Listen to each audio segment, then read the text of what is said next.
This is Morten from INKISH. Very warm welcome to both the audience and, in particular, my guest, Mark Supers from Printing United Expo. So Great great to to see see you, you, Mark. Mark. Good morning. Uh, when I met you a couple of years ago in New York, you said to me that I think it was actually before there was anything that was like really like a trade show called Printing United. You said that you had this crazy idea about under one roof concept, and that turned out to be first it was Dallas, then we had a pandemic, and then it was Las Vegas, and now we are soon going to meet in Atlanta. Is that still a good idea? I think so. I think what we're seeing, and I think the proof is in the pudding if you look at our floor, right? And you know the amount of it's 1.2 million gross square feet. We're over 800 exhibitors now. Okay, and that's not including our stuff and our booths. That's just 800 exhibitors, which is a significant growth over Vegas last year. Lots of square footage, and we talked a little bit before we started recording here about how wonderful it is that there's so many new product launches. So I think the one roof approach, I think that we call it convergence or diversification approach at a micro level is really useful for especially some of the OEMs that cover so many different segments, right? And so, if we think about maybe like a Durst, and they're in their wide format, they're in label, they're in textile. Like, what show do you go to that allows you to show your R&D strategy and what you're building? And I think we've given them that opportunity. And and obviously we talk about lack of marketing dollars for the OEM, so not going to multiple shows, and then also the idea that it's time out of office for the printers. So how can we show them the most we can show them under one roof, in a 3-day period? So I think the model's working. I think it makes sense for the industry. It also makes sense because one of the things we also spoke about before we turned on the recording was also that you see a diversification in how PSPs and converters are basically taking advantage of technology from other segments in the industry just because it fits perfectly into, let's say, an approach where you serve the customer instead of serving just a specific product. Yeah, for sure. And I think some people are looking for new avenues of revenue, and certainly, I think the commercial market is looking, obviously in the States, I think we're probably at about 45% adoption in terms of wide format, but now the eyes are sort of being cast over into, flexible packaging and labels and et cetera. So I do think this is, an opportunity but honestly, we really great anecdotal story real quick. We had a commercial printer join one of our tours for the apparel area. He was interested in apparel, what he could do. And, he coming off the show, he said, I'm going to start a factory. Well, he went one step beyond and actually bought an entire apparel decorating company. So these are areas, that they're looking to get into. And that's that diversification strategy, to find some stability in revenue and in their, in their product portfolio. So this is, it really doesn't matter what area you're looking to get into. The show offers it to you, which is really kind of nice. Yeah, I totally agree.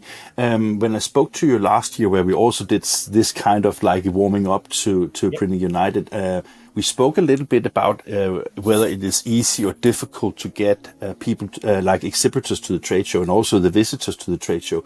And we spoke about that. Of course, there was like, I even think that Fort Bauer said to me in an interview from Printing United that if you look at all exhibition industries, there has been a decline post-pandemic. But you managed at Printing United in Vegas basically to keep tension in the market, to have a good visiting number and things like that. Have you seen the back of the pandemic now? Do you think it's back to, let's say, I wouldn't say the good old times, because I know both of us are like more forward looking than backwards looking. But I'm just thinking, because I mean, it seems that the show is growing. It seems that there's a lot of people writing on LinkedIn that they are attending this year. So how do you see the let's say the appreciation of what you do? Yeah, I think, and we have some interesting stories for you here. So I do think that it's all driven from the model, right? I think the model's right, and it's something that Ford and I talked about 5 or maybe even I'm getting old now, or maybe 5 or 6 years ago, where we sort of ideated on what this might look like, be putting the SGIA organization and the NAPCO Media organization, and obviously ID Alliance and PIA have ever since, so 4 organizations coming together, but to form the alliance as it stands now. But the idea that attendees can see everything. And, basically, from an OEM perspective, I think we're past the point of the pandemic, but it's not so much about the pandemic, because I can tell you, I'm involved with Mezzo, which is a major American trade show organizers. It's a meeting, and those folks are still down. Okay, and because they haven't changed anything, they're kind of like, well, we're going to run our show the way we've always run our show, and their numbers are down 20-25% in some areas. We just jumped from, very interesting, our 2018 final SGI Expo, we were 98th, okay, on the Trade Show Executives Gold Top 100. In 2019, we jumped to 50th. Last year, we jumped to 32nd. And looking at the numbers in our growth this year, we're going to be 28th in the U.S. next year.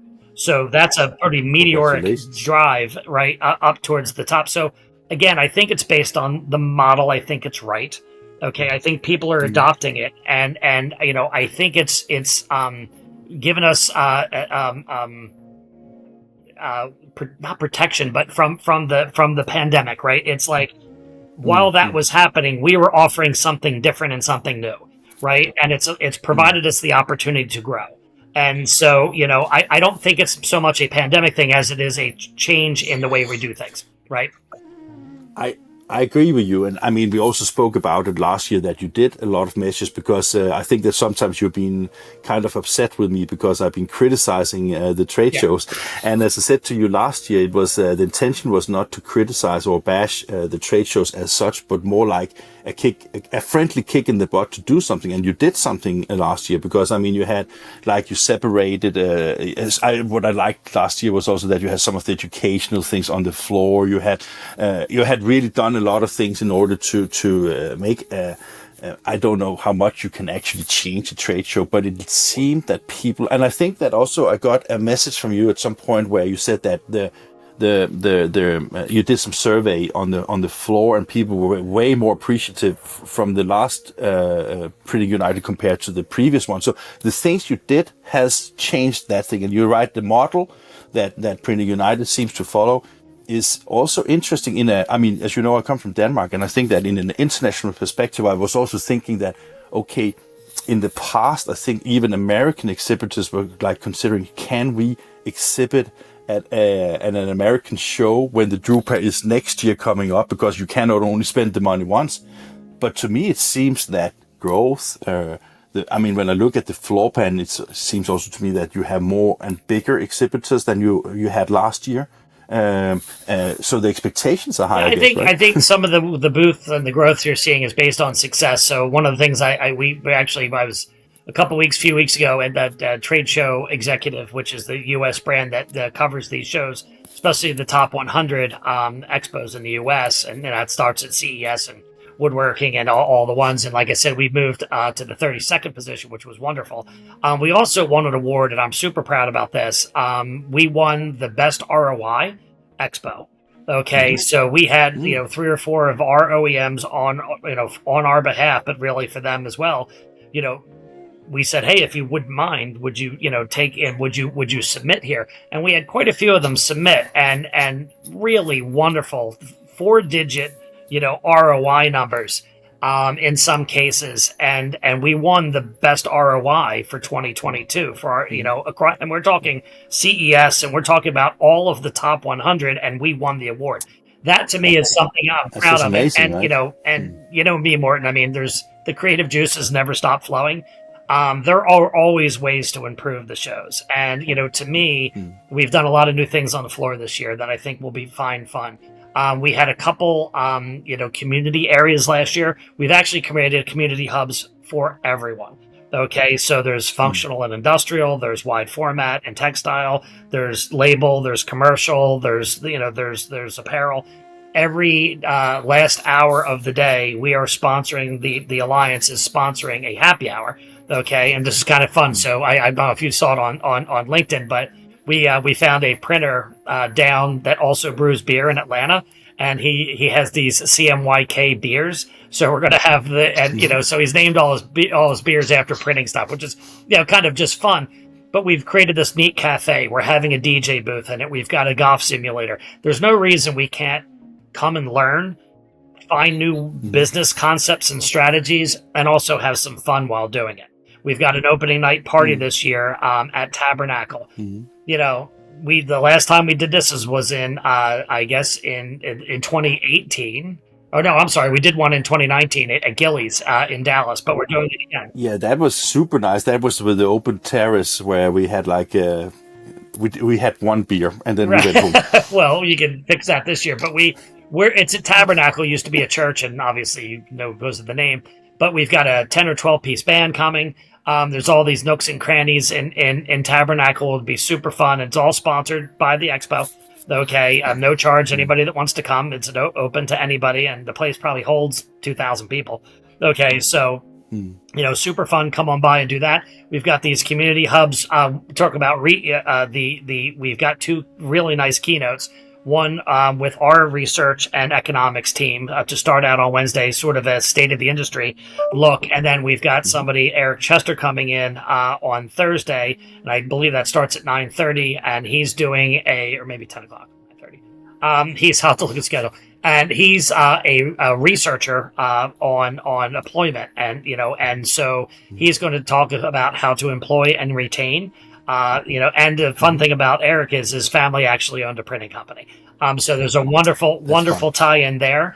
And Screen and Standard are working together to reprint special editions of his book, and he's going to do a book signing right outside their booth. So there's always areas to improve, like you said, have fun and add some flavor to this. And you know, that's sort of just part of my personality.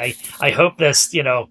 I hope the Expo takes on a little bit of the flair of our organization, because we are a bit of a play hard, work hard, play hard organization, and I hope people come and do exactly that, and can enjoy, because that's how we get them back, right? You know, especially the attendees. You know, come and get the education, but also have a hell of a fun time while you're there, and you know, with your peers, with your current vendors, etc. So it's really. It's become a bit of, as you can see, the gathering point here, especially for the U.S. market. I can't help think about, wasn't it last year that you opened up to have other organizations like Explore and these kind of things to do like either at show or before the show? I mean, that was also, I think, a very good idea, because basically if you can have, let's say, more things going on at the same venue, then people don't have to travel too much and spend that time. So is that also something that we see this year? You know, we kind of, and the way I tend to talk about, you know, both the Alliance and the Expo is it's a platform, and it's a platform for the industry, and we're just the stewards of it. Okay, so you know, and you know, because everything we do at the Expo, Morton, it goes right back into the Alliance. The Alliance serves the market. You know, on the Hill in DC, you know, in research and OSHA and HR issues, like we're just looking to see drive growth and success of our members. But yeah, that is you know, definitely something. You know, Skip is back from Explore. He'll have something. FSEA is joining us, so the embellishment and finishing folks, they're going to have a session there. So you know, it's like, hey, come and find your spot at the Expo. You know, and Morton, you know, just from our our media relationship, you know, come on in, Morton. You know, if you can do videos with our OEMs and you can find some business there, come on and do it. Okay, it's an open platform. But that is that. I mean, I think that. As a European media, I think that we are probably one of the first ones that started regularly come to, in the beginning, Graph Expo, print shows, private shows in America, but of course also Printing United. And you know that we have been a critical but yet a very positive ambassador for the program. And we have, I really think that we have also pushed it, because I think that as we spoke about before, I love the trade shows. I love the meeting people. I love the seeing the technology. And when you get home, you're really tired because you have walked so many steps every day. But it is also like the world is changing so much. That is always like why I'm saying that. Okay, how do we keep trade shows relevant? And I mean, what you just spoke about is to me something that is, I mean, and that is, when I look at I'm starting to do my planning of the booth I'm going to see, and also the business partners we have at the show, we're going to do something with you guys, and there's a lot of things going on. And when you do that list, you just see that it's totally overwhelming, because, as you say, with 800 exhibitors, literally impossible to cover everything. Even with NAPCO, I guess that is almost impossible to cover everything, right? And it's just like, that is why that when you go there, it is an event where you meet friends, people, you meet new people, you see new technology. Actually, I remember you said to me, because I asked if there was a need for Printing United, because during the pandemic, a lot of the vendors said that they actually had quite good revenues. And you said something that I have been thinking about a lot, and you said that, but that was past year's order book. Now they have to fill up the order books for the next, because sometimes I think the industry forgets that you don't get your new printing press the same day you order. No, that's certainly. And I think, what you had described, Morten, is, when we've done our surveys to our audience in the past, 88%, generally speaking, it's been 88, 90%.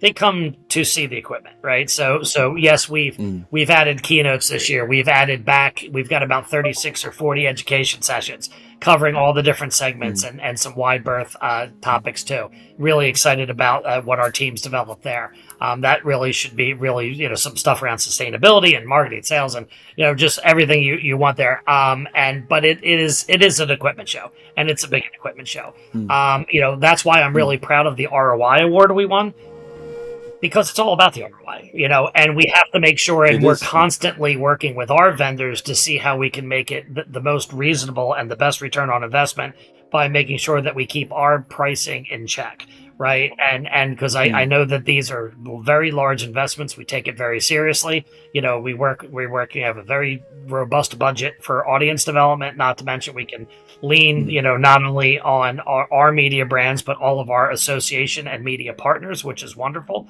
We had a story came out the other day, and someone's flying in from Pakistan to find a label press. I'm like, how cool is that? Wow. Right? Cool. And that's cool. Totally so I cool. thought that was really awesome. And, that is one of the things that you'll see this year, more that you might not have seen last year. There's a significant growth on the label side. So we're going to have the Gallus One there. I believe it's the first time that is being shown in at least the Americas. I don't believe it's. I saw it a couple of weeks ago in Brussels, but sometimes we are first, not often. In the U.S., like I said, in the U.S. market, I figured it would be over there. And Durst is bringing their towel press, and Screen's bringing the 350. So it is. We're going to have lots of label technology there, which is fun. We've also grown significantly in the mailing and shipping side of things, which is a little bit more of a U.S. thing, right? Because I know direct mail is not as big a deal over in Europe, just because the postal systems versus the U.S. But we've had significant growth in that area, and our partnerships. Like I said, I'm really proud of the idea that we've got all of the associations and groups that are related with these individual areas are coming and taking part of it, because again, it's all about the advancement of the industry, and allowing everyone to come and be part of it, and get derive value at the end of the day from the platform that we just happen to manage, and that's kind of how I look at it. Question: how important is Printing United in relation to getting more members to Printing United?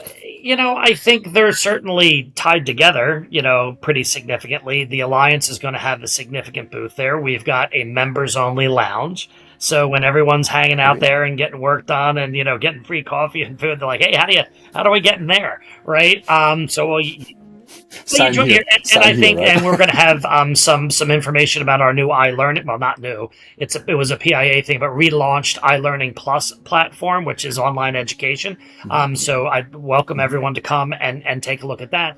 But as we talked about before we got on the caucus that Ford has developed, up on the hill, how the importance of that to protect, what the interests of our industry, in DC, and it's things like this. So when we think about membership, I think there's so much value that is derived, and honestly, we kind of do it whether or not people join us anyway, and they do benefit from it. But we're not talking about significant amounts of money. It's a $300 investment for an organization to join for all of their people. That's cheap. That's Yeah. But the reason I was asking is just because, I mean, as you say, when you go to the Hill, the more people that are members, the more, let's say, voice do you have in raising like the political that gets questions back to, in and the I industry, remember right? we've had a conversation about that taxonomy project that we talked about, and I just got Precisely, an email from Marco and David Zwang saying there's a couple OEMs that want to now leverage that as their. So we're doing a lot of work, in the standards area, because we want to be able to, when it comes to our caucus and working on the Hill, identify printing. And printing doesn't just mean, this area or that area. It's all of them put together. Okay, so we've got about 70,000 screen printers and apparel decorators in the U.S. Okay, when you look at the market, the way that DC looks at us, just commercial printers. Well, no. Apparel decorators are printers. Okay, industrial people are, label people are, packaging people are. We are a humongous industry, and we need to be seen that way. And that's part of the longer tail about what we're trying to do to, like you said, get that voice and get that strength up on the Hill. I can tell you, Dave and Ford were down in D.C., and they were talking with some senators, and we're like, hey, do you know? And I believe it was the senator from Wisconsin, or a rep or a senator, I forget which one. And they started saying, hey, do you know that you probably have more printers in your state than anyone else, including the largest in the U.S. being Quad Graphics, right? And they were not aware of that. Okay, so it's an awareness thing, and we can do that with a louder voice and possibly a bigger stick. Okay, if we can join everyone together, and it's, sorry to interrupt you, Mark, but I think that is actually, you're hitting the nail here, because basically when you look at one of the challenges I think the global printing industry has is that how do we communicate as an industry to our peers, like the customers, and how do we make sure that we are recognized as, I'm not recognized in an award show, but more I recognize that everything from apparel to furniture to decor to practically everything that we consume today has some kind of print involved with it. And I think that sometimes when I was visiting a printing company in the Netherlands 2 weeks ago, and they told me that the average age was 22 years old of the staff. That's great. And I was just like, whoa. And then I was thinking that, okay, if I'm 55, so I thought that, okay, I would dramatically change that average if I was working in the company. And then I looked at the employees, and it was basically that they do photo products. And then basically, if you look at the people that were standing and packing things, they were maybe school kids that came in after school, 16 years, 17 years old. So you can have 30 years old, but it meant that most of the people were in the range from 20 to 30 years old to have that average. And I asked them, so how can you do that? And it was like, we have sometimes, as you mentioned, that guy that is one of your keynote is about how first can we make this industry attractive for young people, and then how can we retain people in the industry, because we have graphics design, we have IT, we have tactile, we have really heavy technology that can be mechanics. Logistics. There's so many things that I think a lot of young people don't even realize is part of what we do, and basically don't realize is part of any industry. But now we just have to attract them to our industry, right? The workforce development challenge is a big one, and hopefully, I've mentioned to Ford, like, hey, when I'm, I wouldn't mind throwing my head into that one, before I retire. So, I think I think some people, I've had multiple conversations. I think some of the printers out there are doing some really, really good work in this area and have some really great concepts. Oh, yeah. I think what we need to do, though, is we need to look at the best practices that they're doing and package them and be able to show others what they've done to have success. And I think that requires somebody like the Alliance, sort of at the head of this thing, to be able to do it effectively anyway. And you're so right. I've taken a lot of people. So Anro Printing is not too far from me, about 10 minutes from my house, and they print of all our work. And I went to the same grade school as the owners, and it's this really fun relationship. We've been known families for 30, 40 years.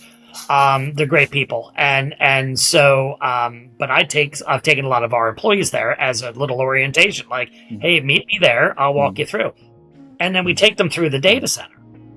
And the people are like, well, what's this? I'm like, well, yeah, it's a, halon protected subflooring air conditioner, bigger, like basically mini frames with a pipe of wire this big coming into the place, right? And they're like, well, they're like, this is printing. I'm like, well, it's part of it. Okay. This is it's working with big data. Okay. And it's, it's surprising. It's like almost the ink on the substrate is the final byproduct of all the wonderful work that went ahead of it.